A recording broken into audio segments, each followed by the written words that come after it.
Hello everyone, welcome back again on RDB classes practical sessions, जिसमें मैं आप लोगों के साथ आज डिस्कस कर रहा हूं इनकम टैक्स से रिलेटेड प्रैक्टिकल एस्पेक्ट पर, जिसमें कि हम बात करेंगे कैपिटल गेन के ही प्रैक्टिकल एस्पेक्ट्स पर। दोस्तों, लास्ट कुछ सेशन से हम कैपिटल गेन के प्रोविजन एंड प्रैक्टिकल एस्पेक्ट को डिस्कस कर रहे हैं। So in continuation with that also आज का सेशन भी मेरा कैपिटल गेन के ही प्रोविजन पर रहेगा। सो रिसेंट सेक्शंस में मैंने आपको एग्जेम्पशंस या डिडक्शंस जो भी आप कहें कैपिटल गेन में होती हैं उसके बारे में बात की थी। तो लास्ट रिसेंट सेक्शन में मैंने आप लोगों को एक सेक्शन करवाया था जिसमें सेक्शन 54B का डिस्कशन किया गया था। And section 54B basically correlate करता है अगर आप अपना कोई अर्बन एग्रीकल्चर लैंड ट्रांसफर करते हैं और उसको ट्रांसफर करने से आपको कोई कैपिटल गेन होता है, तो उस कैपिटल गेन को आप इन्वेस्ट करके in a new agriculture land, whether it is urban और rural, irrespective of the fact, आप एग्जेम्पशन क्लेम कर सकते हैं। तो अब तक हमने एग्जेम्पशंस की सीरीज में दो सेक्शंस कर लिए थे, एक सेक्शन 54, एक section 54B। Section 54 long term residential house property की कैपिटल गेन पर अप्लाई होता है, whereas section 54B urban agriculture land के ट्रांसफर पर अप्लाई होता है, irrespective of the fact whether it is a short term और लॉन्ग टर्म। इन दोनों ही सेक्शंस को इनकम टैक्स रिटर्न में कैसे कवर किया जाता है ये भी हमने डिस्कस कर लिया था। तो आइए आज का सेशन स्टार्ट कर रहे हैं। आज के सेशन में मैं आपके साथ एक नया सेक्शन डिस्कस करूंगा, जिस सेक्शन बेसिकली मैं दो सेक्शन डिस्कस करूंगा आज के सेशन में। तो दो सेक्शन जो हैं उसमें से सबसे पहला सेक्शन मैं आपको करवाऊंगा सेक्शन 1037, जिसके बारे में मैंने आपसे लास्ट क्लास में एक छोटा सा डिस्कशन भी किया था कि अगर अर्बन एग्रीकल्चर लैंड आप ट्रांसफर करते हैं तो आपको सेक्शन 54B में एग्जेम्पशन मिलती है, जबकि एक तरफ आपको एग्जेम्पशन दूसरे सेक्शन में भी मिलती है। वो हम आज के सेशन में डिस्कस करेंगे। और जो नेक्स्ट सेक्शन में आप लोगों के साथ डिस्कस करूंगा वो है सेक्शन 54EC। तो आइए सेशन करते हैं स्टार्ट, समझते हैं। दो सेक्शंस कैपिटल गेन से ही रिलेटेड हैं दोनों ही। दोस्तों, आपको नोट्स वाले सेक्शन में ये कैपिटल गेन का एक नया नोट अपडेट होके मिल जाएगा। I think it will be a part 7। तो जब आप नोट्स वाले सेक्शन में जाएंगे तो वहां पर आप पार्ट 7 कैपिटल गेन को डाउनलोड कर सकते हैं। इसमें बेसिकली मैंने दो सेक्शंस कवर करे हैं। सबसे पहला जो सेक्शन मैं आप लोगों के साथ डिस्कस करने जा रहा हूं दैट इज अ सेक्शन 1037। दोस्तों, ये सेक्शन 1037 में बीच में इसलिए डिस्कस कर रहा हूं, हालांकि ये कैपिटल गेन का सेक्शन है नहीं, बट स्टिल मैं आपसे इसलिए डिस्कस कर रहा हूं क्योंकि कैपिटल गेन से रिलेटेड है। मैं आईटीआर के अंदर बता दूंगा इसका डिस्क्लोजर कहां जाता है। ऑब्वियसली कैपिटल गेन के शेड्यूल में नहीं जाता, कहीं और जाता है, बट स्टिल क्योंकि कैपिटल गेन का इसमें जिक्र आता है, दैट इज द रीजन मैंने इस सेक्शन को यहां पर डिस्कस करना बेटर समझा। पहले हेडिंग देख लेते हैं सेक्शन की। सेक्शन कहता है exemption on transfer of urban agriculture land and on compulsory acquisition. तो दोस्तों, अगर मैं सिचुएशन आपको क्लियर करूं तो आपको अब तक ये पता है लैंड दो प्रकार का होता है, एक एग्रीकल्चर और एक नॉन एग्रीकल्चर। मैंने कहा नॉन एग्रीकल्चर लैंड अगर आप ट्रांसफर करते हैं तो वो कैपिटल असेट मानी ही जाएगी और उस पर तो कोई एग्जेम्पशन वगैरह की बातें जो अलग अलग सेक्शन में है वो होंगी। इसका मतलब 1037 उस पर नहीं मिलेगा। बात करते हैं एग्रीकल्चर की, तो ये भी दो प्रकार के होते हैं, एक होते हैं अर्बन और एक होते हैं नॉन अर्बन। नॉन अर्बन का मतलब रूरल में कह सकता हूं। तो रूरल वाले एग्रीकल्चर लैंड को तो मैंने कैपिटल असेट माना ही नहीं है, तो उस पर कैपिटल गेन की बातें ही नहीं होंगी। और जब कैपिटल गेन ही नहीं होगा तो फिर किस बात का एग्जेम्पशन, वो तो वैसे भी बाहर है इनकम टैक्स के दायरे से। अब बात करते हैं अर्बन एग्रीकल्चर लैंड की। तो इस पर दो सेक्शन अप्लाई हो सकते हैं दोस्तों, एक सेक्शन 54, एक सेक्शन 54B जो आपने पिछले सेशन में समझा था वो भी अप्लाई हो सकता है, और एक सेक्शन 1037 भी अप्लाई हो सकता है। लेकिन दोनों में एक फर्क है। अब दोनों में फर्क ये है दोस्तों, अगर आप मेरे से बात करते हैं 1037 की, तो यहां पर जो इंपॉर्टेंट कंडीशन है वो है कंपल्सरी एक्यूजिशन। इसका मतलब आपकी जमीन आपसे ली गई है on a part, as a part of compulsory acquisition, तो आपको जो कैपिटल गेन होगा वो आपका एग्जेम्प्ट होगा 1037 के अंदर। लेकिन अगर आपने उसको वॉलेंट्री ट्रांसफर किया है, आई मीन टू से आपने उसको बेचा है, तो वहां पर आपका सेक्शन अप्लाई होगा 54B। And I am also assuming at the same time कि आप सेक्शन 54B की सभी कंडीशंस को फुलफिल कर देंगे। तो यहां पर एप्लीकेबिलिटी के पॉइंट ऑफ व्यू से I just wanted to make it very clear कि सेक्शन 1037 कब एप्लीकेबल होगा एंड सेक्शन 54B कब एप्लीकेबल होगा। सो नाउ सेक्शन 54B हम ऑलरेडी डिस्कस कर चुके हैं। Today is the time to discuss the section 1037। देखिए सेक्शन 1037 में इमेज भी आपको क्लियरली बता रही है, this is a agriculture land, obviously urban area का मैं मान के चल रहा हूं, और ये गवर्नमेंट आपसे कंपलसरी एक्वायर कर रही है। ऑब्वियसली गवर्नमेंट ही कंपलसरी एक्विजिशन करती है। तो इस केस में, ऐसे सिनेरियो में आपको सेक्शन 1037 में एक रिलीफ मिल जाता है, आपकी इनकम एग्जेम्प्ट कर दी जाती है। आइए अब डिटेल में सेक्शन डिस्कस करते हैं कि सेक्शन बेसिकली कहता क्या है। Now section 1037 says any capital gain arising on transfer of urban agriculture land. Obviously urban की बात होगी क्योंकि रूरल तो कैपिटल एसेट है ही नहीं, वो कैपिटल गेन के कहानी में ही नहीं आती। सो अगर आपको कोई कैपिटल गेन हुआ है जो कि ट्रांसफर करने से हुआ है, urban agriculture land are exempt, आपको इनकम टैक्स में उसकी एग्जेम्पशन दे दी जाएगी if all the below conditions are fulfilled. So first condition is that capital gain have been earned by an individual और एचयूएफ। इसका मतलब ये एग्जेम्पशन केवल और केवल इंडिविजुअल्स को और एचयूएफ को ही मिलेगी, उसके अलावा किसी और को नहीं दी जाएगी। Second, from capital gain have been earned by the individual or HUF from the transfer of an agriculture land situated in urban area। तो अर्बन एरिया में जो आपका एग्रीकल्चर लैंड है वो आपका ट्रांसफर हुआ है, और ट्रांसफर किसने किया है, इंडिविजुअल या HUF ने किया है। Second, the agriculture land is used for the agriculture purpose by such individual और हिज पेरेंट्स और such HUF for at least 2 year immediately preceding the date of its transfer. तो सेक्शन 54B में भी यही कंडीशन दी गई थी कि आप उस एग्रीकल्चर लैंड को यूज कर रहे हो for the purpose of agriculture, चाहे आप यूज कर रहे हो, चाहे आपके पेरेंट्स यूज कर रहे हो, या HUF उसको यूज कर रहा हो। तो ये कंडीशन बिल्कुल सेम है as section 54B। Now third condition जो यहां दी गई है दोस्तों वो ये है, the transfer take place by way of a compulsory acquisition by the government or any other similar agency under any law। इसका मतलब जो कैपिटल गेन आपको हुआ है वो कैपिटल गेन आपने अपनी मर्जी से बेचकर नहीं कमाया है, बल्कि आपकी जमीन, आपका एग्रीकल्चर लैंड कंपल्सरी एक्वायर कर लिया गया था, चाहे वो एक्विजिशन गवर्नमेंट ने किया था, चाहे वो किसी और सिमिलर एजेंसी ने किया था, अंडर एनी लॉ, किसी कानून के तहत उसका एक्विजिशन हुआ था। तो उस केस में जो भी आपको कैपिटल गेन होगा that will be completely exempt, उस पर कोई इनकम टैक्स आपसे नहीं लिया जाएगा। एंड एक और कंडीशन यहां पर दी गई है, the consideration for the transfer of agriculture land has been determined और approved by the central government और आरबीआई।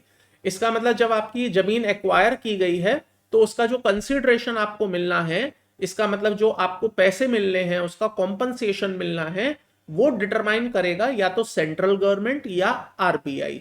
अगर ये सारी कंडीशंस, 3 कंडीशंस मैंने बताई हैं, अगर ये सारी कंडीशन एक साथ पूरी होती हैं, then yes you are allowed to take a exemption under section 1037।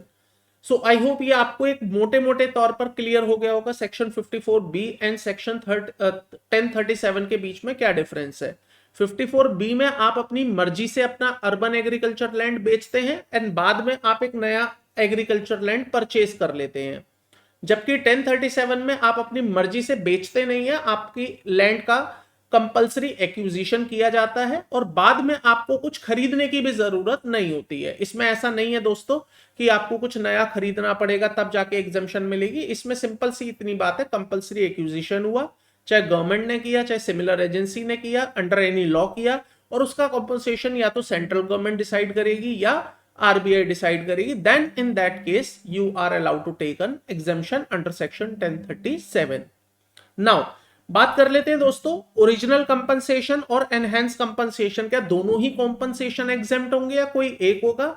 So the answer is दोनों ही कॉम्पनसेशन एग्जेम्प्ट होंगे। मान लीजिए ओरिजिनली आपको 12 लाख रुपए का कंपनसेशन रिवॉर्ड किया गया है, तो ये तो आपका एग्जेम्प्ट है ही। अगर आप इसको चैलेंज करते हैं और आप एनहेंस कंपनसेशन भी ले लेते हैं तो वो enhanced compensation is again exempt under section 1037. So capital gain computed with reference to the original compensation as well as enhanced compensation are completely exempt in the Income Tax Act. दोस्तों यहां पर ध्यान रखिएगा, कैपिटल गेन के schedule में इस exemption का disclosure नहीं आएगा। ये इनकम आपकी एग्जेम्प्ट इनकम वाले शेड्यूल में रिपोर्ट की जाएगी। आपको याद होगा जब मैंने ITR 1 कराई थी और ITR 2 भी कराई थी अदर सोर्सेस के टॉपिक में, तो मैंने आपको एक एग्जेम्प्ट इनकम का शेड्यूल करवाया था इन द ITR। तो वो जो शेड्यूल है एग्जेम्प्ट इनकम का, वहां पर आप इसे रिपोर्ट करेंगे एग्जेम्प्ट इनकम के अंदर what ever the amount is, 10 lakh 20 lakh 50 lakh 1 crore 2 crore जितना भी अमाउंट होगा वो एग्जेम्प्ट इनकम में रिपोर्ट किया जाएगा, बिकॉज ये कैपिटल गेन का प्रोविजन नहीं है। आई होप यहां तक मेरी बातें आपको समझ आ गई होंगी। सो दैट इज द सेक्शन 1037 जो मैंने आपको जस्ट यहां इसलिए करवाया है ताकि मैं अर्बन एग्रीकल्चर लैंड से रिलेटेड जो ट्रांसफर्स होते हैं उसको एक जगह पर डिस्कस कर सकूं। इसका मतलब वॉलंटरी ट्रांसफर है तो सेक्शन 54B में आप जा सकते हैं बशर्ते आप कंडीशन पूरी करें, और अगर कंपलसरी एक्विजिशन है तो आप उस केस में सेक्शन 1037 में एग्जेम्पशन क्लेम कर सकते हैं। नाउ अब बात कर लेते हैं दोस्तों अपने नेक्स्ट सेक्शन की, that is the important section, section 54EC। अब मैं इस सेक्शन को कराने से पहले आपको एक छोटा सा बैकग्राउंड देना चाहूंगा दोस्तों, तब इस सेक्शन को मैं कराऊंगा। आपको याद होगा हमने सेक्शन 54 किया था। सेक्शन 54 में आपने बेचा हो क्या, रेजिडेंशियल हाउस प्रॉपर्टी, मतलब आपने बेचा हो रेजिडेंशियल हाउस प्रॉपर्टी, तब जाकर आपको ये सेक्शन 54 मिलता है। लेकिन अब किसी ने मेरे से एक सवाल पूछा कि सर मैं अपना रेजिडेंशियल हाउस प्रॉपर्टी अगर बेचकर नहीं आया हूं, बशर्ते मैंने अपना कॉमर्शियल हाउस प्रॉपर्टी बेचा है, इसका मतलब मैंने अपनी कोई दुकान बेची है, मैंने अपना कोई गोडाउन बेचा है, मैंने अपना कोई शॉपिंग सेंटर में मेरा एक मॉल के अंदर मेरा स्पेस है वो मैंने बेचा है, या मैंने अपनी कोई जमीन बेची है, मैंने अपना कोई प्लॉट बेचा है, तो क्या उस केस में मैं सेक्शन 54 ले सकता हूं? आई सेड नहीं ले सकते, क्योंकि सेक्शन 54 की कंडीशन बड़ी क्लियर है। आपने बेचा हो residential house property, so if you have sold land, if you have sold plot, if you have sold shop, if you have sold godown, then definitely you are not eligible to take section 54। तो सरकार आपको benefit देने के लिए एक section लेके आ रही है, या आ चुकी है, इनफैक्ट में बहुत पुराना सेक्शन है, तो सेक्शन 54EC। अब सेक्शन 54EC उन लोगों को मिलेगा जो सेक्शन 54 वाली कंडीशन से बाहर आ गए हैं, इसका मतलब वो फुलफिल नहीं कर पाए, किसी वजह से उन्हें 54 में एग्जेम्पशन नहीं मिली, तो डोंट वरी, आपके लिए 54EC भी एक सेक्शन है, आप उसमें भी बेनिफिट ले सकते हैं। तो आइए सेक्शन 54EC की हेडिंग देख लेते हैं। पहले section 54EC says exemption on transfer of immovable land long term capital asset. अगर आपने कोई immovable long term capital asset का ट्रांसफर किया है तो आपको ये एग्जेम्पशन मिलेगी। ध्यान रहे, immovable long term capital asset, इसका मतलब लैंड या बिल्डिंग या दोनों, इनकी ही बातें हो रही हैं। इसका मतलब अभी भी ध्यान रहे, इस सेक्शन में केवल और केवल इमूवेबल प्रॉपर्टी को कवर किया जा रहा है। अगर आप गोल्ड बेच कर आए हैं, ज्वेलरी बेच कर आए हैं, शेयर्स बेचकर आए हैं, या कुछ और आपने बेचा है, उस पर आपको एग्जेम्पशन नहीं मिल रही है दोस्तों। आपको एग्जेम्पशन केवल और केवल लैंड, बिल्डिंग या दोनों पर ही मिल रही है। इसका मतलब सेक्शन 54 के बाद आप एक सेक्शन समझ रहे हैं, सेक्शन 54EC। तो 54EC में भी सेम तरह की चीजें हैं, बस इतना सा डिफरेंस है कि 54 के अंदर आपने बेचा हो रेजिडेंशियल हाउस प्रॉपर्टी, जबकि 54EC में आपने बेचा हो immovable property. whether it is a commercial, whether it is a residential, irrespective of the fact वो immovable property है तो आपको exemption मिलेगी। Now देखते हैं सेक्शन में एलिजिबल कौन है।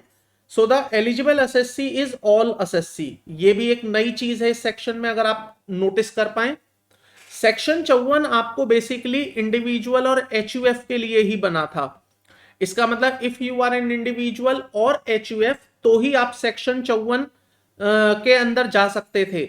अगर आप कंपनी हैं, अगर आप एलएलपी हैं, अगर आप एओपी बीओआई वगैरह वगैरह हैं, तो आपके लिए 54 नहीं बना है। सो 54 ईसी आप सबके लिए बना है, whether you are individual, whether you are HUF, firm, company, आप कुछ भी हैं, इररिस्पेक्टिव ऑफ द फैक्ट आप 54 ईसी में आ सकते हैं अगर आप सभी कंडीशंस पूरी कर रहे हैं तो। नाउ बात कर लेते हैं कि आपने बेचा क्या हो। So the asset transfer can be any type of long term capital asset. आपकी असेट जो आपने बेची है वो लॉन्ग टर्म कैपिटल असेट होनी चाहिए, बीइंग अ लैंड और बिल्डिंग और बोथ। इसका मतलब जो आपने ट्रांसफर किया है वो जमीन या बिल्डिंग या दोनों होनी चाहिए, इसके अलावा कुछ और नहीं चलेगा। यहां पर आप इट इंक्लूड्स कर सकते हैं, इट इंक्लूड्स, इसका मतलब लैंड एंड बिल्डिंग में रेजिडेंशियल भी आ जाएगा, इवन कॉमर्शियल भी आ जाएगा। चाहे वो रेजिडेंशियल है चाहे वो कमर्शियल है, इस बात से फर्क नहीं पड़ता, 54 ईसी में दोनों कवर किए जाएंगे। किसी ने मेरे से एक सवाल पूछा कि सर सेक्शन 54 के अंदर आपको रेजिडेंशियल हाउस प्रॉपर्टी बेचनी है, तो क्या रेजिडेंशियल हाउस प्रॉपर्टी 54 ईसी में भी आ सकती है? I said yes. मान लीजिए आपने अपना घर बेचा है, एग्जाम्पल के लिए आपने अपना घर बेचा, रेजिडेंशियल हाउस प्रॉपर्टी बेची, और आप 54 में जा रहे हैं, लेकिन आपका मन नहीं है 54 में जाने का, तो क्या आप 54 ईसी में आ सकते हैं? आई सेड यस, आ सकते हैं, क्योंकि section 54 EC residential as well as commercial दोनों को कवर करता है। अब जब दोनों को कवर करता है तो मैं असस्सी हूं, मेरी मर्जी है, मैं 54 में जाऊं, मैं 54 ईसी में आऊं, मुझे कोई रोक नहीं सकता। इंटरेस्टिंगली मैं दोनों में भी जा सकता हूं। दोनों का मतलब अगर मैंने अपनी रेजिडेंशियल हाउस प्रॉपर्टी ट्रांसफर करी है तो मेरे को 54 के भी ऑप्शन है और 54 ईसी के भी ऑप्शन है। अगर मैं मान लीजिए सभी कंडीशंस पूरी कर दूं तो मैं दोनों ही सेक्शंस का at a same time benefit ले सकता हूं। There is no restrictions to claim the both the sections simultaneously. Clear है यहां तक? अभी मैं आगे इसका एग्जांपल आपको करवाऊंगा in the income tax return. So now बात कर लेते हैं कि अब आपको इसमें करना क्या है। Qualifying asset and time to invest capital gain.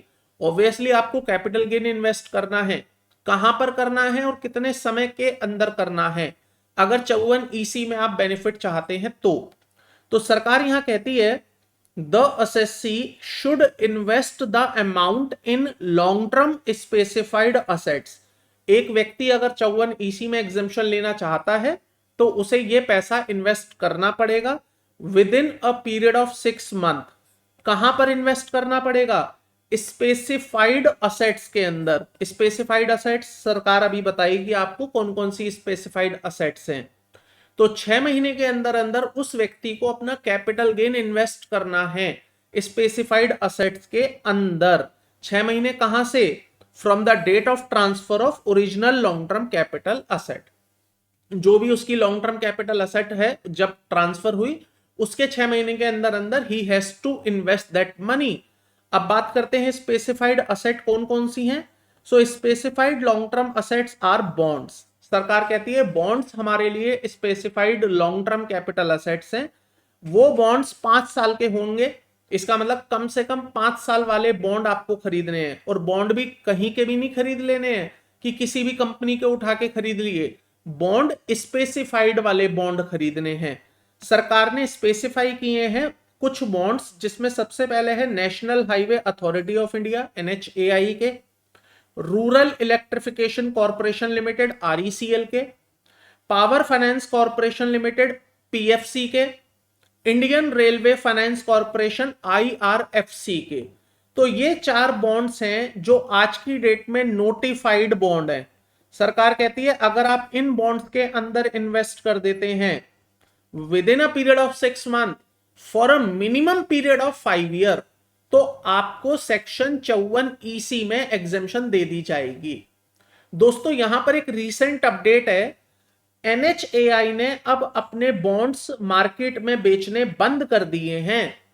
तो पहले आपको 54 ईसी में 4 ऑप्शंस मिलते थे, आप 4 कंपनीज के बॉन्ड्स परचेज कर सकते थे। बट नाउ अनफॉर्चुनेटली अब आपके पास 3 कंपनीज के ही ऑप्शन है। NHAI के बॉन्ड्स आप परचेज नहीं कर सकते हैं क्योंकि ये मार्केट में मिलते ही नहीं है। So now 3 bonds are available in the market, you may buy those bonds to get an exemption under section 54 EC। याद रहे 6 महीने के अंदर खरीदने हैं बॉन्ड्स और 5 साल का लॉक इन पीरियड होना ही चाहिए। नाउ अब बात कर लेते हैं आपको एग्जामिशन मिलेगी कितनी। तो यहां पर लिखा है lower of the following shall be allowed as exemption. जितना आपका कैपिटल गेन हुआ है और जितना अमाउंट आप इन्वेस्ट कर देंगे बॉन्ड्स के अंदर उतने की आपको एग्जामिशन मिल जाएगी। एग्जांपल के लिए समझते हैं, मेरा कैपिटल गेन है 12 लाख रुपए, मैंने इन्वेस्टमेंट कर दी 15 लाख रुपए की, तो आपको जो एग्जामिशन मिलेगी 12 लाख मिलेगी। उल्टा कर देते हैं एग्जाम्पल को, मेरा कैपिटल गेन है 15 लाख रुपए, मैंने इन्वेस्टमेंट करी है 12 लाख रुपए की, तो मेरे को एग्जामिशन कितनी मिलेगी 12 लाख रुपए की। मेरे को एग्जामिशन कितनी मिलेगी 12 लाख की। लेकिन यहां पर एक कंडीशन है दोस्तों, हाउ एवर, ये यहां पर बहुत ध्यान से समझना, however maximum exemption available under section 54 EC per financial year is limited to 50 lakh rupees. इसका मतलब आपको जो मैक्सिमम एग्जामिशन ईसी में मिलेगी एक फाइनेंशियल ईयर के अंदर, एक फाइनेंशियल ईयर की बात हो रही है, वो 50 लाख रुपए से ज्यादा नहीं हो सकती। तो एग्जाम्पल के लिए समझते हैं, मान लीजिए मेरा कैपिटल गेन हुआ है 72 लाख रुपए का, मैंने इन्वेस्टमेंट कर दी है मान लीजिए 70 लाख रुपए की। तो एज पर दिस फॉर्मूला, अगर मैं केवल इतने फॉर्मूला की बात करूं दोस्तों जो आप यहां पर देख रहे हैं, अगर मैं केवल इतने हिस्से की बात करूं तो मेरी एग्जामिशन बन जाती है 70 लाख रुपए। बट रुकिए, इनकम टैक्स एक्ट आपको कह रहा है कि नहीं साहब, आप जो मैक्सिमम एग्जामिशन क्लेम कर सकते हैं इस सेक्शन के अंदर इन पर्टिकुलर फाइनेंशियल ईयर, वो 50 लाख से ज्यादा नहीं हो सकती। तो इवन दो मेरी एग्जामिशन 70 लाख रुपए बनती या 72 लाख रुपए बनती, मुझे रोक दिया जाएगा 50 लाख रुपए पर। तो मैक्सिमम एग्जामिशन जो मुझे दी जाएगी वो 50 लाख रुपए ही रहेगी इन एनी केस। नाउ अब बात कर लेते हैं दोस्तों, कैपिटल गेन अकाउंट स्कीम जैसा कॉन्सेप्ट यहां पर होगा। So the answer is no, नहीं होगा। उसका कारण बता देता हूं। देखिए सेक्शन 54 के अंदर या सेक्शन 54B के अंदर दोनों ही जगह पर capital gain account scheme applicable थी। द रीजन इज आपके पास एक लंबा समय सरकार दे रही थी, 2 साल का या 3 साल का, to construct the house, to purchase the new agriculture land. तो ये 2 साल 3 साल एक लंबा समय होता है जिसकी वजह से आप पैसा अपने पास रख सकते हैं, मिसयूज हो सकता है। तो ऐसे में आपको सरकार कैपिटल गेन अकाउंट स्कीम का ऑप्शन देती है, ऑप्शन नहीं है बेसिकली, बाउंडेशन है। बट क्योंकि सेक्शन 54 EC आपको केवल 6 महीने का ही समय देती है, अब 6 महीने के अंदर तो आप कुछ बहुत ज्यादा यूज कर नहीं पाएंगे फंड्स का। तो ऐसे में सरकार कह रही है capital gain account scheme is not applicable in this section. इसका मतलब there is no requirement to deposit the money into capital gain account scheme. आप सिंपली उस पैसे को अपने पास रखिए, अपने बैंक्स में रखिए, देन जब आपका मन करे with in a period of 6 month आप उसको इन्वेस्ट कर दीजिए इन द बॉन्ड्स। अगर आप कर देते हैं तो एग्जामिशन मिल जाएगी, अदरवाइज आपको एग्जामिशन नहीं मिलेगी। दोस्तों यहां पर मैं एक चीज आपको बताना चाहता हूं, सपोज करिए आपने कोई रेजिडेंशियल हाउस प्रॉपर्टी बेची और आपको कैपिटल गेन हुआ है 72 लाख रुपए का। तो देखिए मैंने बताया आप प्रैक्टिकली अप्लाई करिए सेक्शंस, कैसे आप सेक्शंस का बेनिफिट ले सकते हैं। आपके पास 2 रास्ते हैं, 54 में भी जा सकते हैं, 54 EC में भी जा सकते हैं, या दोनों में भी जा सकते हैं। टैक्स प्लानिंग करिए, 50 लाख रुपए आप इन्वेस्ट कर दीजिए बॉन्ड्स के अंदर with in a period of 6 month, 6 महीने के अंदर अंदर इन्वेस्ट कर दीजिए, आपका काम खत्म। 50 लाख रुपए आपके इन्वेस्ट हो गए, 54 EC आपको मिल गया। अब इससे ऊपर इन्वेस्ट मत करिए बॉन्ड्स में, क्योंकि आपको पता है 50 लाख से ऊपर बेनिफिट मिलना ही नहीं है। अब बचे आपके 22 लाख रुपए, इस 22 लाख रुपए को क्लेम करने के लिए 54 में चले जाइए, सेक्शन 54 आपके पास है।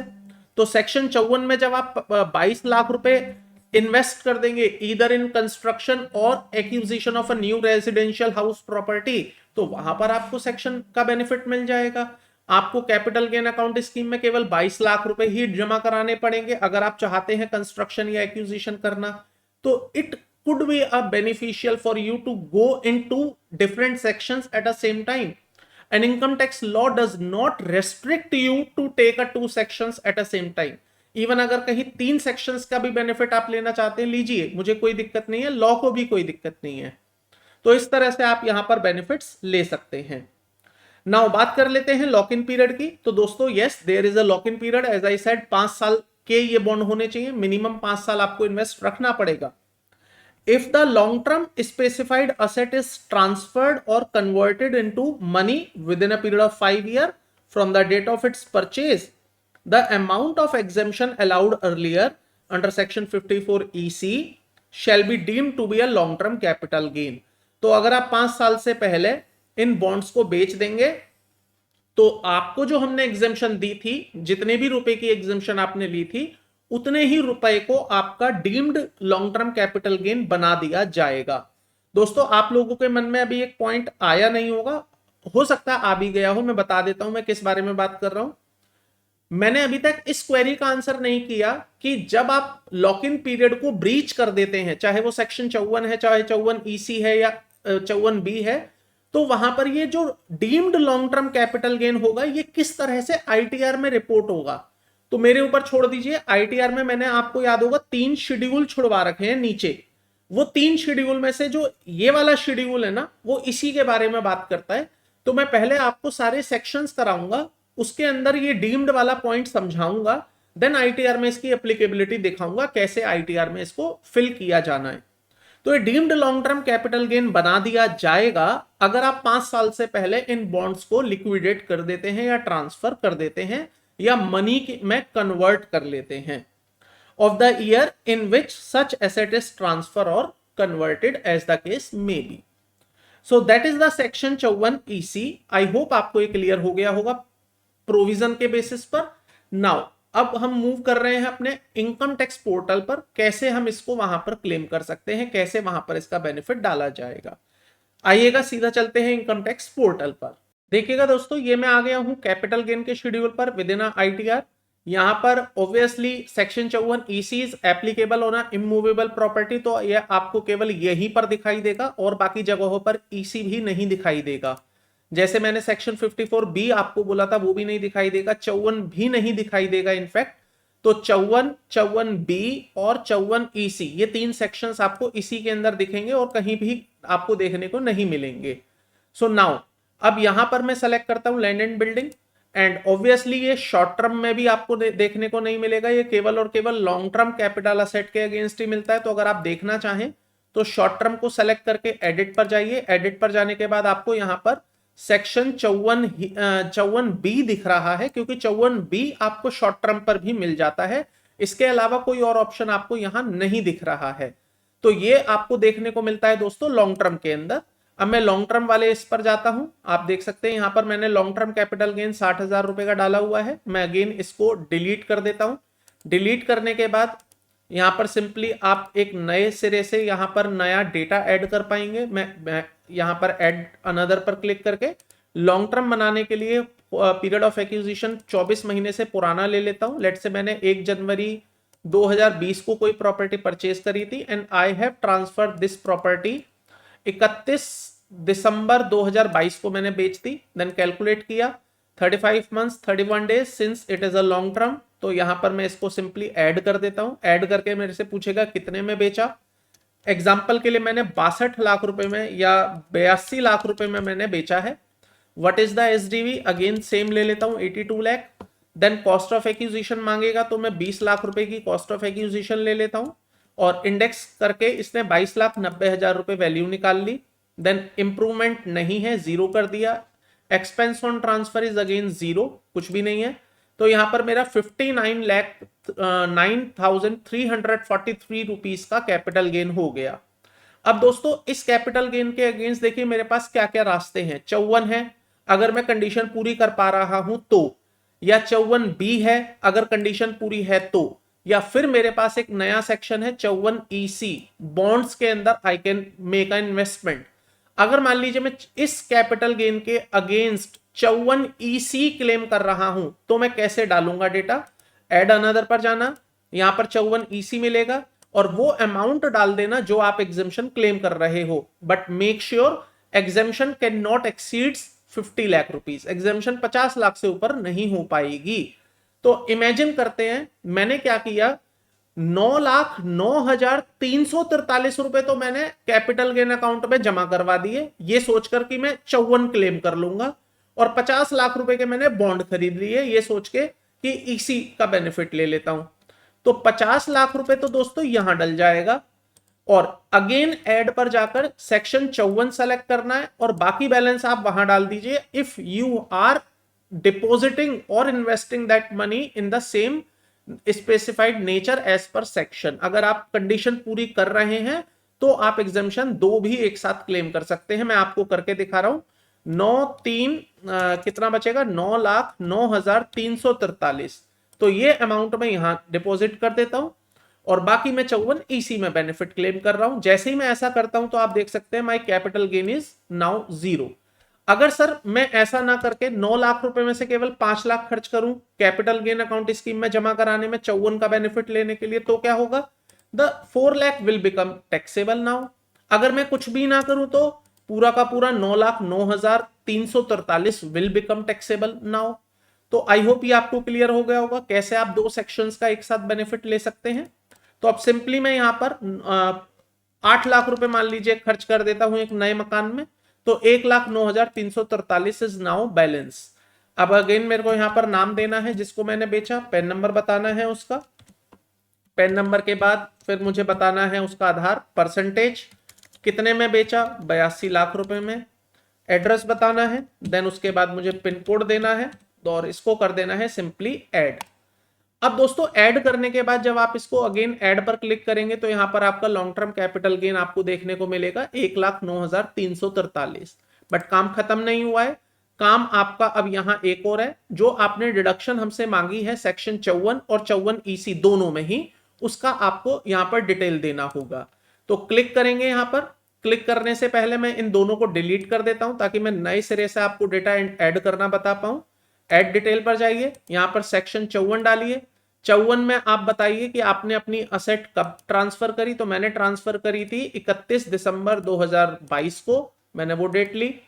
फिर पूछता है आपने नया मकान खरीद लिया है या बना लिया है, अगर खरीद लिया है या बना लिया है तो वो डेट बताइए, अगर नहीं खरीदा या नहीं बनाया है तो कुछ मत लिखिए, खाली छोड़ दीजिए। नए मकान की कॉस्ट बता दीजिए अगर खरीद लिया है तो, अगर नहीं खरीदा है तो make it blank, leave it blank. आपने कैपिटल गेन अकाउंट स्कीम में जमा करा दिए हैं पैसे तो वो अमाउंट बताइए, यस मैंने कैपिटल गेन अकाउंट स्कीम में जमा कराए हैं 8 लाख रुपए, वो मैंने बता दिया। और जो डिडक्शन क्लेम कर रहा हूं मैं 8 लाख रुपए की कर रहा हूं। ये सेक्शन 54 की बात हो रही है जो कि हम ऑलरेडी पहले भी देख चुके हैं। नाउ अब अगेन मुझे एक डेटा और ऐड करना है इन रेस्पेक्ट ऑफ 54EC। तो सेक्शन 54EC सेलेक्ट करूंगा। इसी में मेरे से पूछेगा आपने अपनी एसेट कब बेची, तो मैंने अपनी एसेट बेची है 31 दिसंबर 2022 को। They are asking this information just to verify कि आपने within a time frame क्या चीजें पूरी कर ली हैं या नहीं। फिर पूछता है आपने इन्वेस्टमेंट कब किया, अब इन्वेस्टमेंट कहां करना था, बॉन्ड्स के अंदर करना था। तो बॉन्ड्स में जो इन्वेस्टमेंट करनी है वो with in a period of 6 month करनी है। तो मेरे 6 महीने खत्म होते हैं 31 दिसंबर के बाद 30 जून को, बट मैंने पहले ही कर लिया, मैंने 6 मार्च 2024 को ही बॉन्ड्स परचेस कर लिए, कितने के, 50 लाख रुपए के। दोस्तों मैं 50 के ही क्यों कर रहा हूं, क्योंकि मुझे मालूम है 50 से ऊपर की एग्जाम्पशन मुझे मिलेगी ही नहीं। अगर मैं 51 लाख के भी परचेस कर लूं तो मेरे लिए वो वेस्ट है, किसी काम के नहीं रहेंगे। एग्जाम्पशन के पॉइंट ऑफ व्यू से वो 50 लाख ही कंसीडर किया जाएगा। और डिडक्शन मैंने कितनी क्लेम करी, अगेन सेम 50 लाख रुपए की। इतना काम करने के बाद आप इसे सेव करिए तो ये आपका दोनों डिडक्शंस का डेटा यहां पर सेव हो जाता है। अब सिंपली आप इसको कंफर्म पर क्लिक करिए। कंफर्म पर क्लिक करते ही फिलहाल ये मैच नहीं कर रहा है क्योंकि यहां पर deduction under 54B claimed should match with the total deduction claimed in respective asset. Okay मैं एक बार चेक कर लेता हूं ऊपर मैंने क्या डाला हुआ है, डिडक्शन 58 जिसमें 50 और 8, ठीक है। तो आप सिंपली इसको कंफर्म कर दीजिए। अच्छा ये भी कंफर्म हो नहीं रहा है, let me just check where is the issue. इसको एडिट पर क्लिक करते हैं, देन 50 लाख की डिडक्शन हमने क्लेम करी है, इसको सेव कर देते हैं। एक बार ऊपर से चेक कर लेते हैं दोस्तों ऊपर कहां पर गैप आ रहा है। ये लॉन्ग टर्म के सामने लॉन्ग टर्म, देन ओके, मैंने 54 बी वाला जो पॉइंट है वो नहीं डाला है, इसलिए मिसमैच आ रहा है। देखिए मैं जैसे ही इसको डिलीट कर दूंगा, ये मैंने यहां से डिलीट किया, तो अब मैंने 54 बी की डिडक्शन हटा दी है, और डिडक्शन में भी मैंने कुछ इंफॉर्मेशन नहीं दी है। अब ये आपका सेव हो जाएगा। आप समझ पा रहे हैं, मैंने ऊपर शॉर्ट टर्म में 54 बी की एग्जामेशन डाली थी, लेकिन ब्रेकअप में मैंने 54 बी की एग्जामेशन की डिटेल नहीं दी, इस वजह से मिसमैच था। नाउ इट इज रिजॉल्व, क्योंकि मैंने ऊपर से शॉर्ट टर्म कैपिटल गेन को भी हटा दिया है। तो इस प्रकार से दोस्तों आप यहां पर सेक्शन 54, 54 बी और 54 ईसी के डिडक्शंस को आईटीआर के अंदर कैसे भरना है ये देख सकते हैं। दोस्तों मैं जो आपसे डीम्ड कैपिटल गेन की बात कर रहा था, जिसका डिस्कशन मैं आपसे बाद के सेशंस में करूंगा, वो ये वाला शेड्यूल है। आप देख सकते हैं, amount deem to be a short term और लॉन्ग टर्म कैपिटल गेन। तो मैं पहले आपको सभी प्रोविजंस करवाने के बाद इकट्ठे सभी प्रोविजंस का इंपैक्ट इस शेड्यूल पर कैसे आता है वो मैं आपसे डिस्कस करूंगा इन द सेपरेट सेशन। तो आज के सेशन में दोस्तों इतना ही रखता हूं, आपसे फिर मुलाकात करूंगा in the next session with a practical aspect. Till then, thank you, bye bye.